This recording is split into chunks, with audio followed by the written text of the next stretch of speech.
your boy Fizz Ed Music, and this is Urban Politics. And that right there is Kool Keith of the Ultramagnetic MCs. Backstage passes. That's on the Matthew album. That is a really, really good song right there. That's what I like to do on a Sunday afternoon or morning, and whatever you will, whenever this finds you or whatever. Chill, listen to a little hip hop, but that's not what you're here for. Nah, you're not here for that. Although that right there, if you ain't hip to Kool Keith, like I said, that's on the album called Matthew. That's my dude, amazing legend in hip hop. But you can check that out later. Right now, we're here for politics. So that's what we're gonna do. We're gonna nestle in, we're gonna settle in, and we're gonna get political with it. So let's get right into it like a car and drive. Let's talk about black Republicans. That's an interesting term right there, black. That's an interesting term, an interesting term. Black Republicans are a thing. There are those people who are black Republicans. I remember, not that far back, but I remember back when Barack Obama was running for the first time, running against John McCain.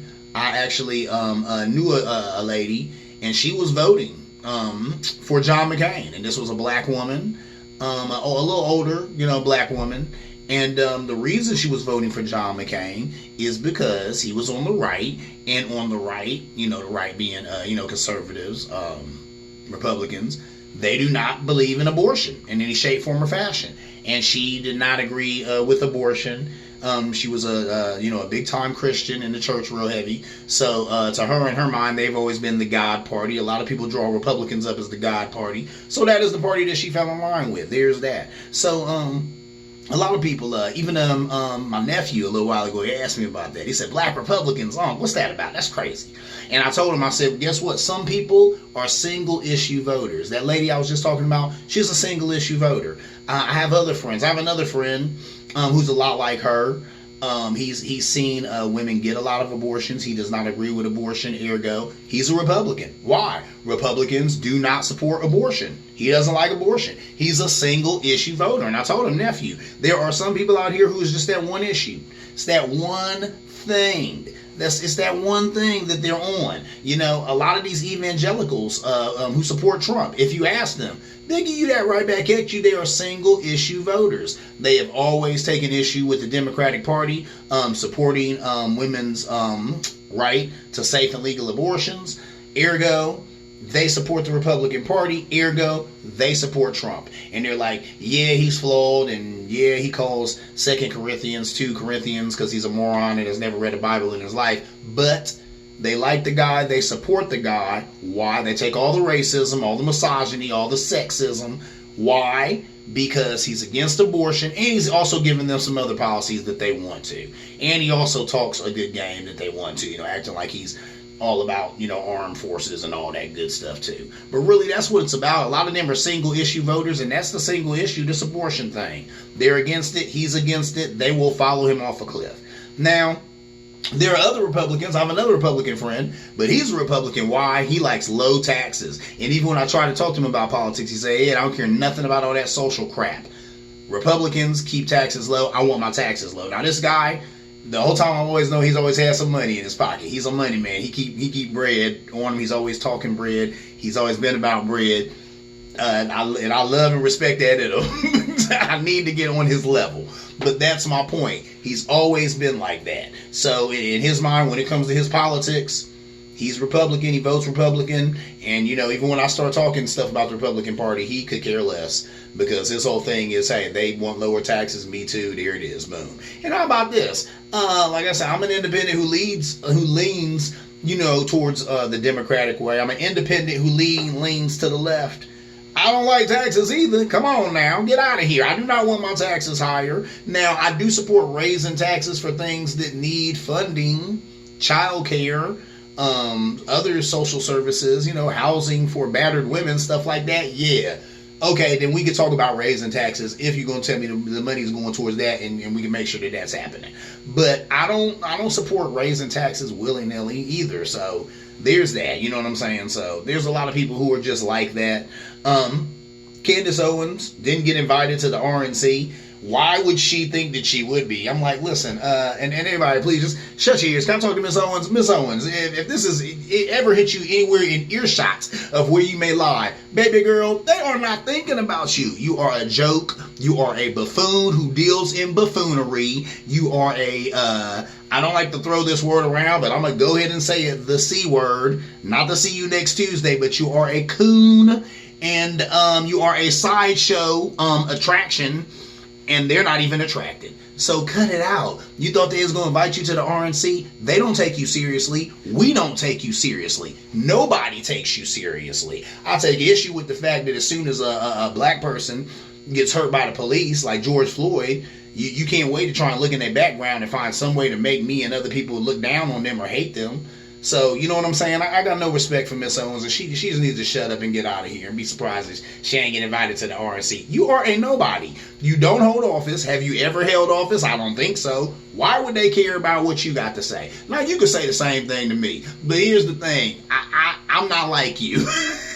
I'm not running around trying to disparage a brother whose death changed the world. How about that? Moving on. You do with that what you will. Anyway, I also want to talk about how there were more black speakers at the RNC this year.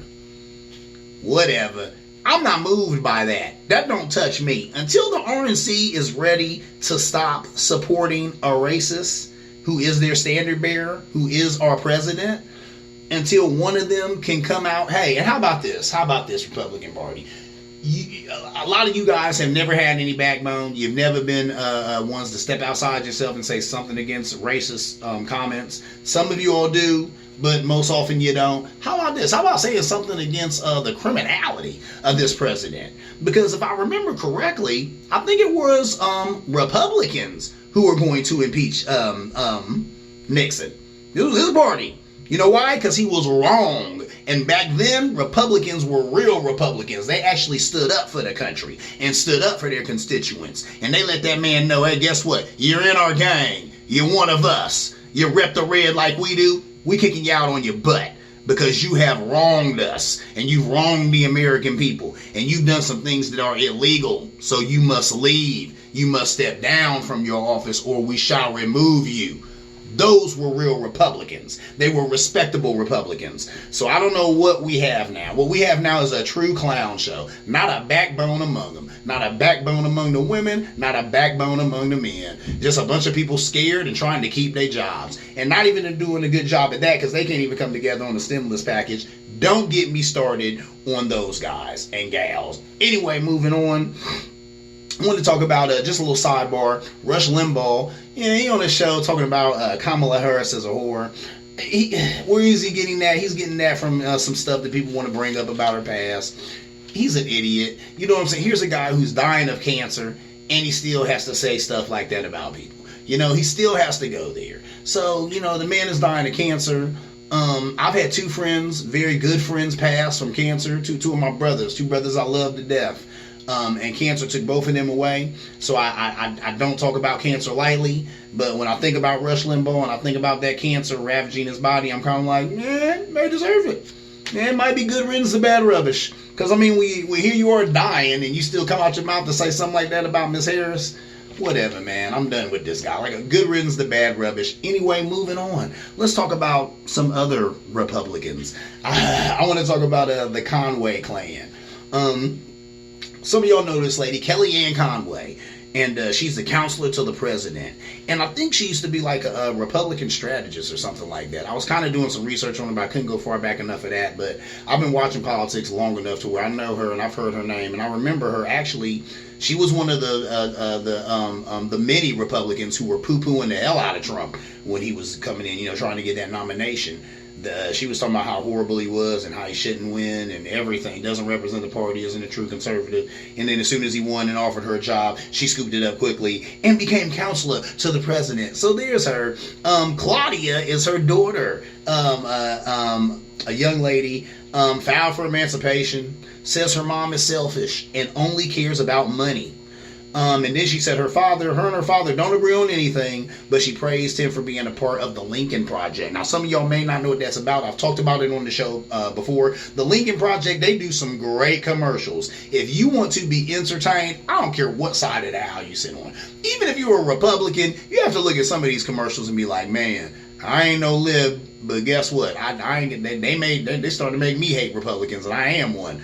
These commercials are really good, but that's the reason why. These are the same Republicans who brought us the Iraq War and used to get down with George Bush and some of them peoples. So the Lincoln Project, I like the commercials. I don't dig the people involved with it. One of the people involved with it real tough is Kellyanne Conway's husband, and that's why she's saying, she praised her father for that. But of course, she's a young woman. She's obviously liberal, so she's mad at mom. She's mad at dad. She's mad at mom because people always got to see mom on TV, bending herself, doing contortions to explain some racist or idiotic or misogynist comment that this president has said, and she does it with a straight face. I don't know how the woman puts her makeup on in the morning. How does she look at herself in the mirror? But somehow she does it. I guess her daughter's sick of looking at her and that lying face of hers. So she wants to emancipate herself. I think she's 17. Girl, you about to be emancipated anyway. They call it turning 18. You're out of there. So just hold tight for that. But I thought that was interesting. Somehow she wanted AOC to adopt her. Hey, you and everybody else. AOC, if you don't know what that is, you better get hip. Go ahead and Google that. Alexandria Ocasio-Cortez. That woman is dynamic. She's the bomb. Young progressive. All of that good stuff. I understand that. That's how that is. She's not feeling mom and dad. Number one, she ain't feeling mom and dad because she's a teenager. My Lord, come on now. If you got kids, come on now. I have a teenager. I have two. Well, I have a teenager now. My other one ain't a teenager anymore. You in your 20s, you're grown. I got a teenager right now. Sometimes they don't want to have nothing to do with you. That's called being a teenager. Ain't nothing wrong with that. So, and she has different politics. Where's the hot take on that? News at 11. Young girl has different politics than her parents. Of course she does. Now, in this case, her parents happen to be high-profile Republicans, and they happen to be, one of them is working for, so I'm just going to go and say it, the worst president that we've had in modern history. And then the other president is working to bring down the worst president we've ever had in modern history. I wonder what the pillow talk is like between those two. Remember, they're married. And last I heard, they shared a house. How about this? She's stepping down from the Trump administration, says she need to work on her marriage. George Conway, that's her husband, he's stepping down from the Lincoln Project, said he needs to work on his marriage. I bet they both do. That is the craziest thing that anybody's ever heard of. Think about that. You got one lady, the lady is the wife is working for the president. This guy is literally working against the president. I mean, literally, the mission of the Lincoln Project is to defeat Trump and Trumpism at the ballot box. That's what they said. Their sole mission is to defeat Trump and Trumpism at the ballot box. Now, I agree wholeheartedly with that message. I love it. But to think that these are Republicans and that's how they're coming, but that also lets you know something about this guy Trump, that even Republicans are like, hey, guess what? He's in our gang, he's repping our colors, but he is not one of us. He doesn't represent us. And I agree, because I've seen Republicans do some great things, and I haven't seen this president do anything, except some pretty remarkably bad things. Anyway, moving on to another remarkably bad event. COVID-19 still ravaging America. Sad. The coronavirus doing its thing. People scared there's a vaccine, but people are scared it's being rushed, and they say it may be harmful or ineffective. Well, duh. I definitely am not jumping forward in any lines to take this vaccine. Get out of here. I will let a few thousand people take it, and maybe a few famous people take it before I even venture to take it. I just got to be honest, because I mean, come on now? Can you trust your government? You can't trust oversight, because that's what's wrong with a lot of this. There's a lot of these vaccines. I mean, not a lot. There's a vaccine that's going to come out, but what has the oversight been about? And then we know that they're rushing it. They say that there's been pressure on the FDA for one, to tell people that you don't need to take a test anymore. That came directly from the president. Remember, he said if we weren't doing as many tests, our numbers wouldn't be so bad, which is idiotic, but whatever. They went ahead and ran on that, and they're like, yeah, stop taking tests. No need to do that. First, everybody needs to be tested. Then they're like, no need for tests. So here we go with that. Playing politics with people's health, with public health. Vladimir Putin, they said that he came up with a vaccine. Russia's got a vaccine. They said that he gave it to his daughter. But then there was news in Russia that his daughter died from like taking a second round of the vaccine or something. What? I don't know. But then I read something where he came out and he said, no, his daughter is fine and she seems to have some more antibodies or whatever from taking the vaccine. But then I couldn't get a report of anybody saying that they had seen her anywhere. Ladies and gentlemen, I don't know what's up with that. You know what I know? I know what I've read. And if you've read and seen something else, as always, please, like I say, give me a little bit of that pushback. Inform your boy. But I don't know what's up with that. And 9 times out of 10, with this being an issue and a situation with Russia, I'll probably never know the true thing on what's up with that. You neither, unless you're in the loop like that. Because that is weird. I don't know what's up with that. You know, is his daughter okay? Did she take the vaccine? Does she have these antibodies? Is he going to share it with the rest of the world? What's going on? And I still would need a bunch of people to take it before I believed it anyway. So anyway, moving on. Trump tells Bob Woodward all types of information, but one of the most interesting things that he told him in February, he told him this in February, that he was downplaying, Corona, and that he continues. He said that he downplayed it when he found out about it, which was a couple of months before that interview. And then he said that he continues to downplay it because he doesn't want to evoke panic, doesn't want to, create panic amongst the American people. That is redonkulous. Here we go again, man. These Republicans are snake oil salesmen. That don't make any sense. I don't want to invoke panic. That is stupid. So I lie to you.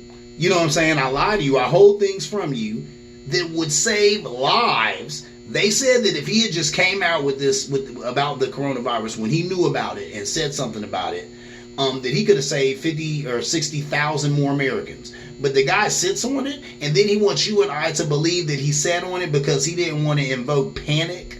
He didn't want to startle people. That is stupid. If you believe that, God help you. God help you, because you are a moron. Like this moron who must think, he must think that we're on his level, because is he drinking his own Kool-Aid? He's sniffing his own dope.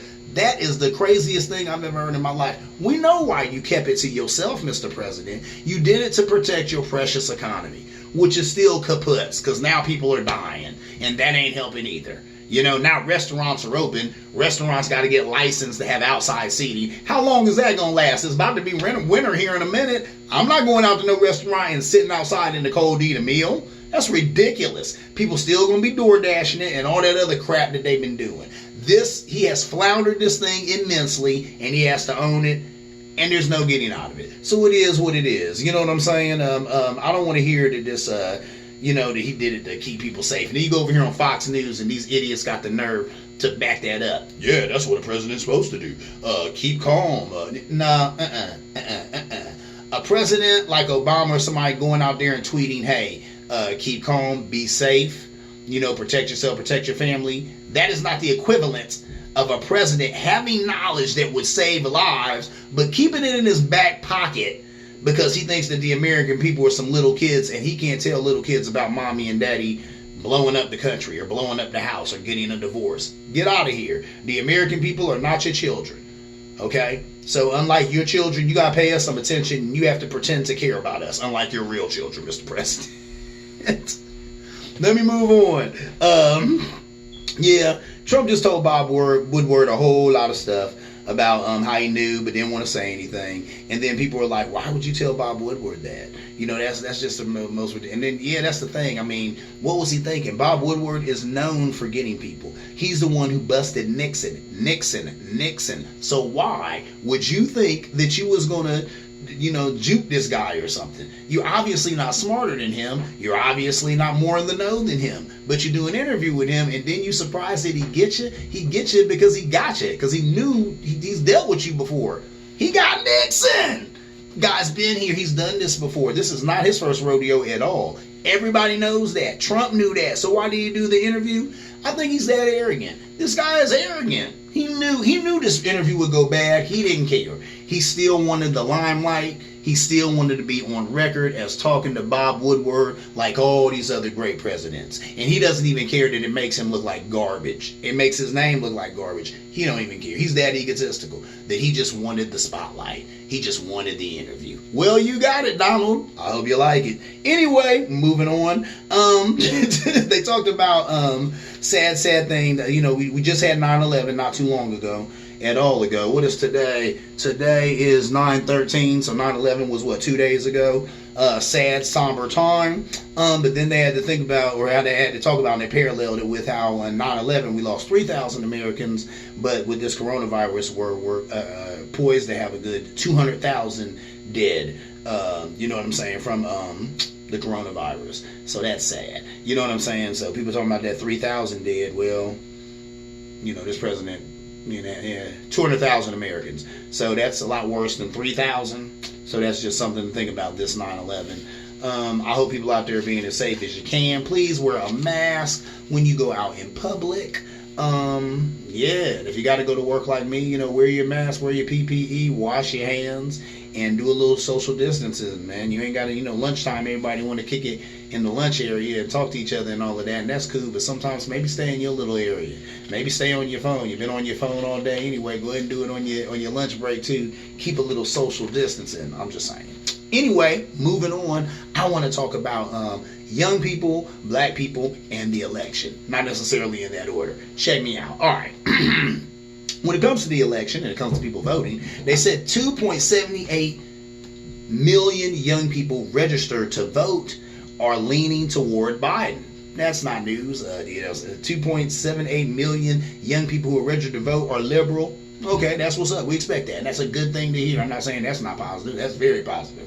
1 in 3 new registered voters is under 25. That's great too. So, they said these are new registered voters. So these aren't necessarily people who've ever voted before. These are new voters who then came out the woodwork. These are some of these people we've seen out here protesting and stuff who are new to this fight. But, they've seen some police shootings. They've been touched by some. Now they're out here voting. That's good. They're under 25. That's positive. 32% of newer registered voters are black or people of color. So there you go. That's great too. 32% are minorities. That's great. But I was telling a friend of mine, okay, if 32% of new registered voters are black or people of color, you got to think at least 5 to 6, and I hope I'm being too generous, percent of them have to be Trumpeters or Trump supporters. So there's that. I'm hoping that's not true, but like I said, I've seen black Republicans, and I've seen black Trumpeters. They're out there. So there's that. But then I think about the fact that LeBron James, has more than just a vote. I guess that's his thing. His movement to get young people to vote and stuff like that. That's great. I love to see people with a platform, especially a platform like that, young man. It's a huge platform. He's a leader in the NBA. He's a leader when it comes to this social service thing. So hats off to you, sir, for doing that. And he's got that going on, so he's getting young people to vote. Cardi B got into it with Candace Owens. I'm not gonna lie, I've just this whole through this whole election cycle, I've just had a whole lot of respect for Cardi B. You know what I'm saying? My woman's always been a fan of her, so I've heard her music from a long time ago, from back in the love and hip hop days and all that to even now. But just the activism out of this young lady and some of the smart things that she says and does, and she got into it with Miss Owens and told her, they got into it on Twitter, and she told her in a nutshell, I'm paraphrasing here, she said, yes, I can persuade people to vote against the guy who used you. When I read that, I said, see, there it is.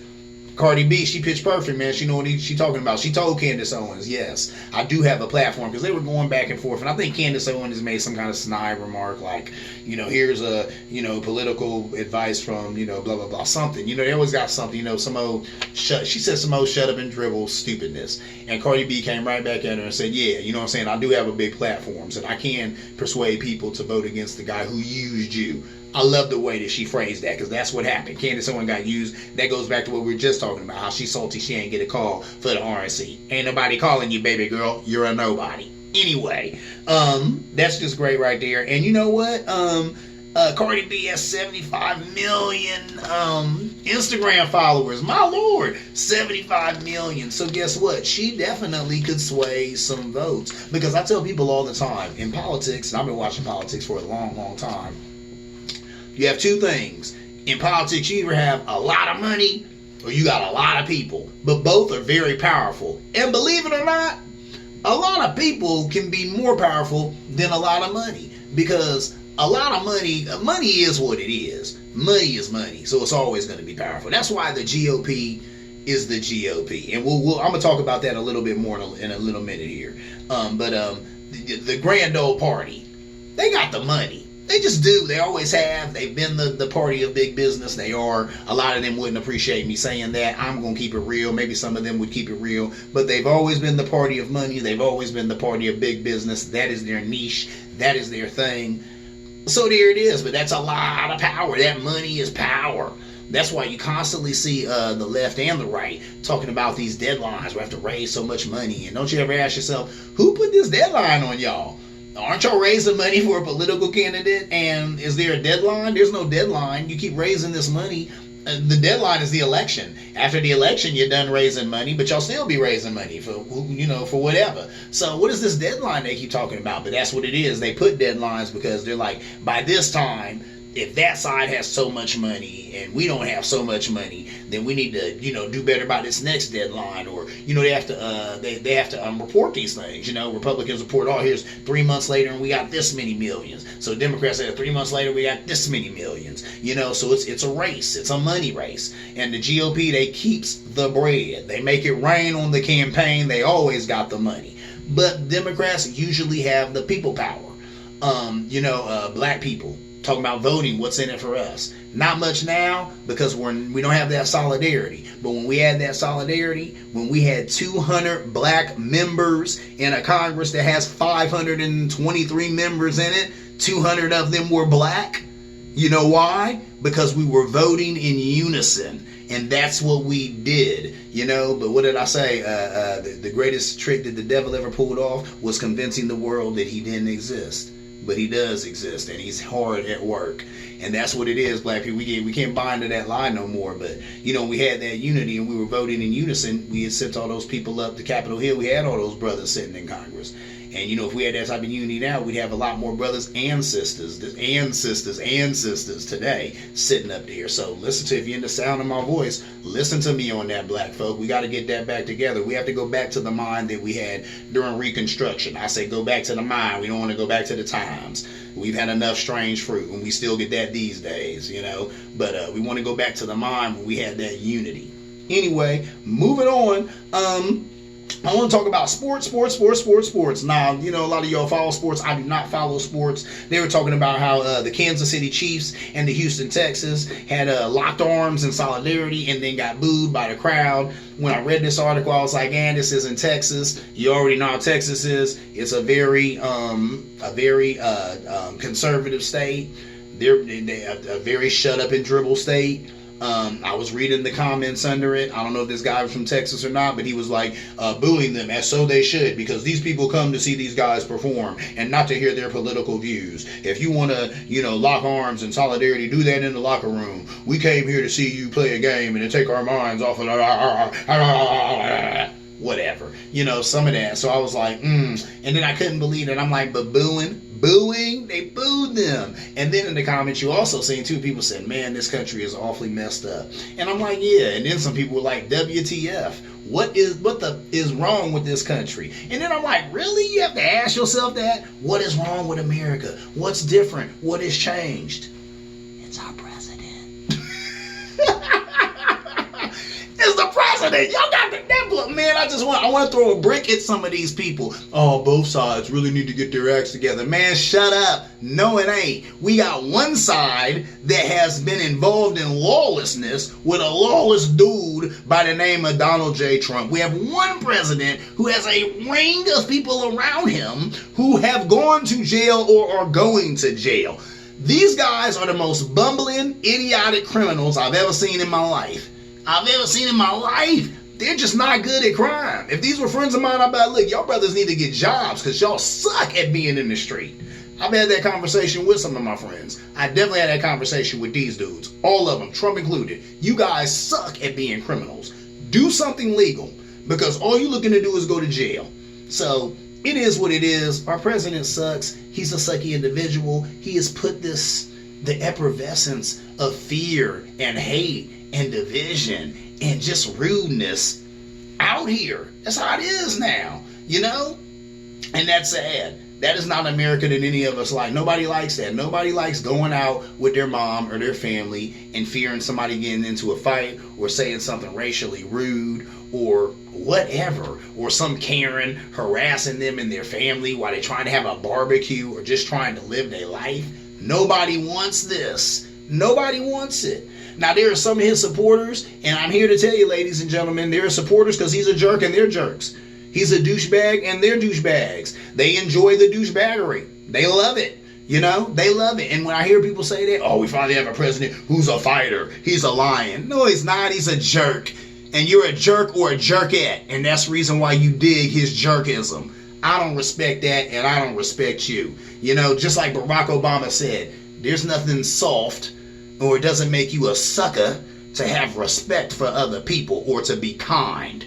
You see what I'm saying? But we got this guy, and he got people's view askew, and they think that it's cool to be a jerk or whatever. So that's what's different. You wonder, what is wrong? What's going on with America? What changed in this country? The standard bearer. He's what changed America. And I'm putting it at his door. And I get sick of these places. I watch these news stations, these pundits, just both sides that just can't get their act together. And I don't know what happened to the soul of this country. What happened?